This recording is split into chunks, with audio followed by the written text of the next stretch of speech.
नमस्कार। Genghis Khan की जब भी आपको वीडियो मिलती होगी तो वो बहुत लंबी रही होगी।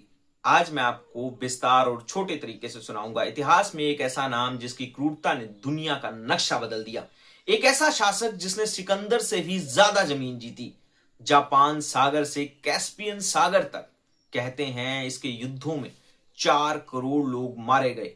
रहस्य ऐसा कि आज तक किसी को उसकी कब्र तक नहीं मिली।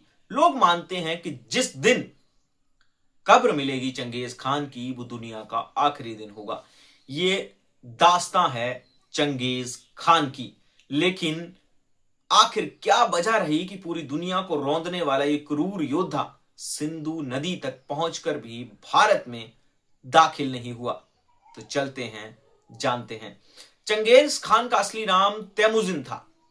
तैमुजिन चंगेज खान कैसे बना? उसका जन्म 1162 में मंगोलिया के ओमान नदी के किनारे हुआ। बचपन काफी संघर्षों भरा रहा। जब वो 9 साल का था तो उसके माता पिता को जहर देकर मार दिया गया। कबीले ने धक्के मारकर कबीले से बाहर निकाल दिया। भूख और अस्तित्व की इसी लड़ाई ने उसे पत्थर दिल बना दिया। कहते हैं बचपन में एक मामूली खाने के झगड़े में उसने अपने ही सौतेले भाई की हत्या कर दी थी। सोचिए कितना क्रूर रहा होगा। के उसकी पत्नी का अपहरण कर लिया। तैमुजिन के अंदर का योद्धा तब जागा। उसने कबीलों को एकजुट किया, अपनी पत्नी को छुड़वाया। उसने मंगोल साम्राज्य में भाई भतीजावाद की परंपरा को तोड़कर काबिलियत को, पद को आधार बनाया। यानी जिसमें काबिलियत है वो पद पर पहुंचे। एक तीरंदाज उसका बड़ा खास कमांडर था, वो भी किस्सा है। 1201 की लड़ाई में एक तीर तैमुजिन के घोड़े को लगा और घोड़ा मर गया।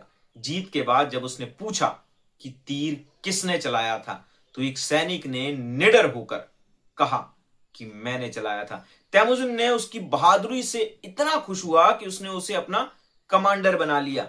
यही अनुशासन और नेतृत्व के कारण ही 1206 में मंगोलिया के सर्वोच्च शासक बनकर तैमुजिन सामने आया। यहीं पर उसे चंगेज खान नाम मिला।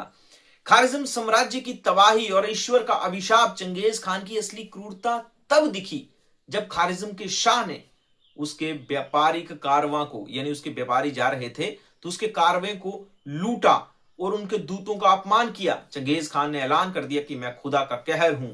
उसने बुखारा, समरकंद जैसे शहरों को राख बना दिया। मात्र 3 साल में करीब 60 लाख लोग मारे गए।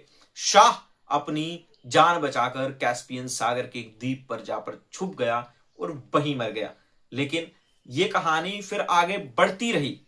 चंगेज खान 1221 में उसी शाह के बेटे जलालुद्दीन मगरवानी का पीछा करते हुए भारत पहुंचा। जब मगरवानी भागकर भारत आया, उसने भारत के दिल्ली के शासक इल्तुमिश से पनाह मांगी।